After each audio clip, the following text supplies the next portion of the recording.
how can he understand this as a white man, but you don't understand this as a black man? Let's get it.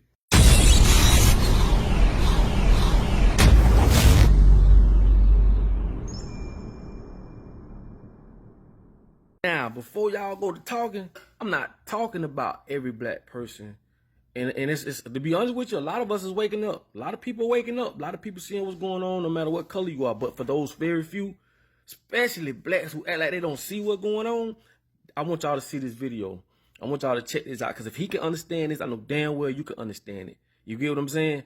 And like I say, I ain't trying to be, I ain't trying to step on nobody's toes, hurt nobody's feelings, but I'm just going to call a spade a spade. We need to stop that. You understand me? When I saw this video, I had to do a video on this. And I want y'all to pay close attention. I can tell that this dude been doing his research. He know what he's talking about.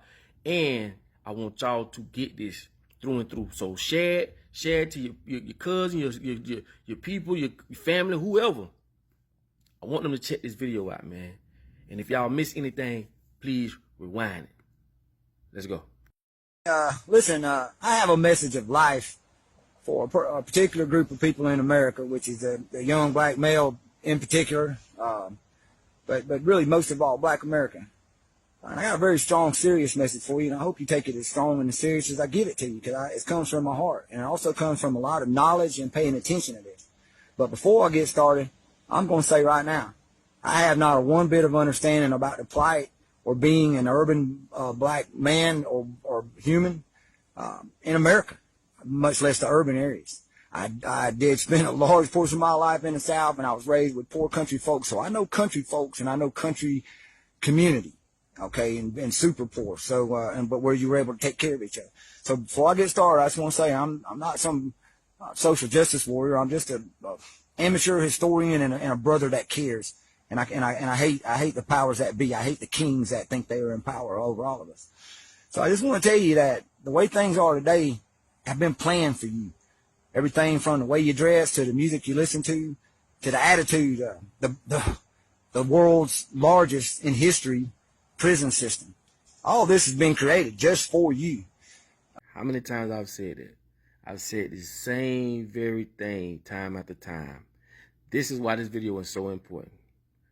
Pay attention. A lot of people are going to disagree with me on that, but I'm going to tell you why. They want to.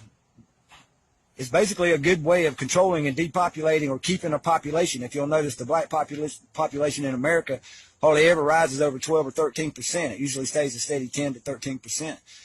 That's strange when others seem to fluctuate, go up and down. You gotta kind of look at that and take it with more than a grain of salt. But in the early 70s, after the LBJ, the Lyndon Johnson, or President Johnson, they started the Civil Rights Act. They wanted to make you a minority, make you dependent on the government, make you think that they were there to help you. And all the time the plan was just to destroy the black family. Bingo. Bingo. This is why all these governmental assistance programs were created. The housing, the Section 8. It was created to remove the responsibility of the black man out of the home. Now the government becomes the dependent. So when the government say, hey, I need this document, how much money you making? They all in your business. You quick to follow suit with them and respect them. But when it comes to the man, you don't have to respect because he don't pay your bills. The government do. It was all designed. And the crazy part about it is they got a lot of our black women sold by the neck. So some of them don't even want to advance. They don't want to get a better job because they feel like they're going to get kicked off the program. Like I say, I'm not going against you. I'm just showing you just how you blame the oppressor and not the oppressed. Pay close attention. It was to rip you apart. Proof of this is just later on in the Nixon administration. I believe it was in '73. The Roe versus Wade decision came up to legalize abortion, and the black mother back then was still very strong. The family unit was still very intact. So they knew that they couldn't do it just by saying, hey, it's legal to get rid of a baby. Nobody would do that. But when you make it a right, when you make it something that they're holding against you or a woman's right to choose, they use a lot of psychological warfare on that one, that's for sure. But it wasn't for women's rights so much as it was to depop. They had predicted, the government looks at statistics, and they had predicted that there was going to be this super giant rise in the late 80s and early 90s, and especially in the 90s, of urban youth, black youth, all right? And this was going to cause a lot of gang violence. This could even be a takeover of the cities. They even had movies about it in the 70s, like The Warriors, where the gangs were going to take over. And some guy named, I think his name was Cyrus, was going to take over. And but anyway, they really feared this. So they basically decided to allow the criminal to be killed before it was born. And I say that because that's the way it was. That's the way this plan was laid out. That's why this really happened. It was so they could kill this population wave that was coming up, that they knew was coming up, and it would be in the urban areas, which would probably cause more gang violence and takeovers of the cities, like I said. Now, you go from that, then you look at how they flooded the streets with during the 80s with the crack. It hit the urban areas the hardest. The other more class-related areas of town, the partying was always with the powder. No, the crack hit the urban cities, and this also caused a lot of violence and caused a lot of killing each other. Man, I love this video. Listen, he's so correct. You see how he said crack cocaine hit the urban hoods, and in the suburban areas, they had powder. Now, I'm finna prove to you how we know it's another entity that's bringing that in. Because as long as you've been on the streets, have you ever seen a person turn a poppy plant to cocaine? Pay close attention. About that time, the Clinton administration, y'all think the Clintons were big liberals. The Clinton administration was trying to figure out a way of marking you as a criminal, as having a thug mentality. So probably starting around 91, I believe, they started to infiltrate the prison system, especially I believe in Cochran, California, and they started making that popular. Matter of fact, I hate to tell you, brothers, this, but many of y'all have been infiltrated by the CIA and the FBI to promote a lot of things. The music, but anyway, the bust and the sag and the flat brim hat, the Nikes. Look how many people get murdered over Nikes. Now, that's just a thing, but it's also a marker. This would show a fashion that would lean towards a thug mentality. So they could actually mark you in the street and see you. They wouldn't have to ask your ID. They just say, hey, that guy's most likely, because they go by statistics, is most likely to be a thug. He thinks like that. He dresses like that. So apparently he is like that. That way they could come after you. And guess what? When you're holding your britches, you can't really run. So part of that was to make it a little bit easier to capture you. So if you did try to run, or to probably make you more likely to stand and just face the officer thinking you might get away with it because you're not doing nothing. How many times has the police come up on you and you're not doing nothing and you got away with it? So I just want to ask you that, because that part of America is very real. That's the other thing.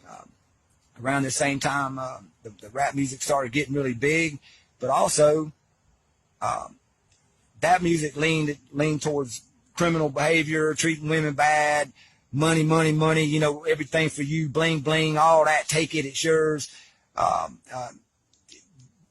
But there was no censorship of that. And you think that the music, well, they didn't censor our music.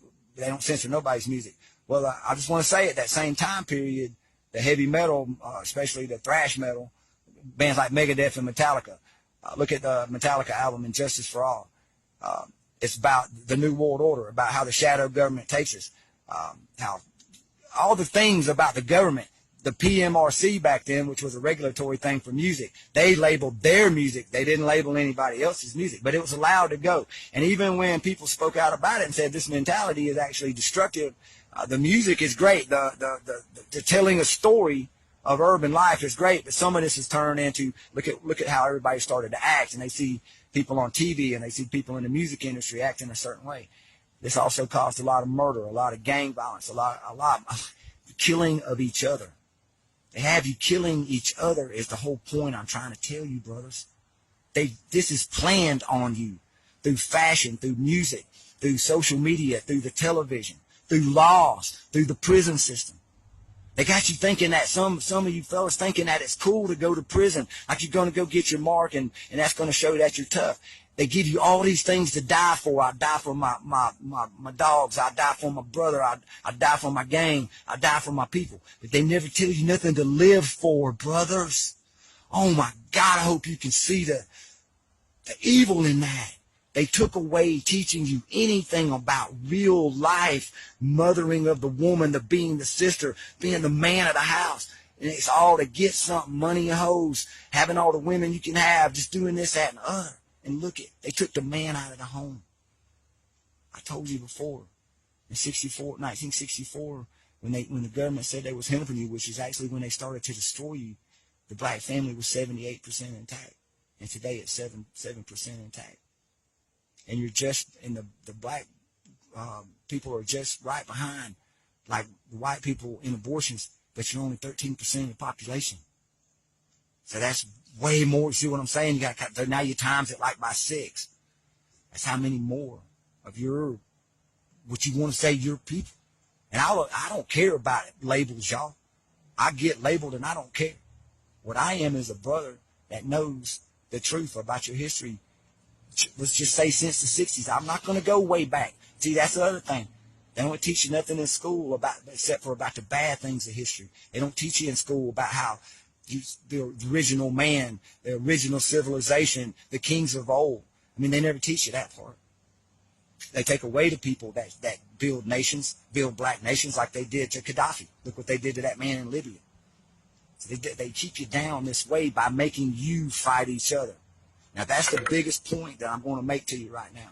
They have you doing their dirty work for you. So please research why they popularized busing and sag. Please research why the rap music was allowed to stay violent towards women and criminal towards getting money for drug deals. Please research we are the largest prison system in the world and about 80% black. And down in the South, it's like 85 to 87% black. Look at the inner city murder rates and look at how it applies to you. This is facts. Man, we've been born and raised to hate and kill each other. I keep telling you, when a hunter take a blade and put blood on it, hide the blade in the snow, and then a wolf walk up, smell the blood, he start licking the blade, not knowing he just cut himself, but he's still licking, not knowing he licking his own blood until he die. You cannot blame the wolf for trying to eat. You have to blame the hunter, the oppressor. I keep telling y'all, this is a setup. Ain't nobody that stupid or dumb to figure this out. It's a setup. From the music, the clothing, our fashion. They done took everything from us. Everything, and turned it around. Pay close attention. And look how they also got white America fearing the thug mentality, but having you thinking that that's your culture and that's your style and that's the way we're going to be. So they keep enemies just through fashion and music. Just through fashion and music, which actually should be things of beauty. Fashion was supposed to be showing yourself out, and music's supposed to calm the savage beast or be a release and expression of who you are and how you feel. That part of that music was amazing, amazing. But they allowed the twist. They pay a lot of your brothers off. They pay a lot of your brothers off, and y'all know it. And when other brothers stand up in the modern day, like Tupac Shakur, they got shot down. When Michael Jackson even stood up, he killed himself in his bed, or he was demonized. You see what I'm saying? Anybody that tries to tell you the truth, that's in that world you're living in, they get killed. And guess what? It gets killed through violence. And they promote violence. You didn't do this. This isn't what you made for yourself. This was made for you. So please see that. Take back your culture. Take back your lives. Live your lives. Stay outside. America's a country where you're supposed to be able to live like you want wherever you live. So do that. Don't forget that. Quit worrying about what people that don't like you think about you, and stick with what the people that are your brother, your tribe, people that want to coexist, people that want to live their way like me and coexist with you, my brother. Because I don't want to be killed for how I look, and I don't want you killed for how you look. That's how we coexist. And we also coexist by being real with each other and by speaking to each other. Now, I'm speaking to you as an older male elder, not as a white man, not as a white Southerner. I think a lot of you older men out there, too, we should be talking to these young brothers and teaching them life again. You young brothers, you go live. You go live your way, but you make sure you're living your way. Y'all like, subscribe, comment, please share. I just want to drop that video on y'all, man. It was very informative.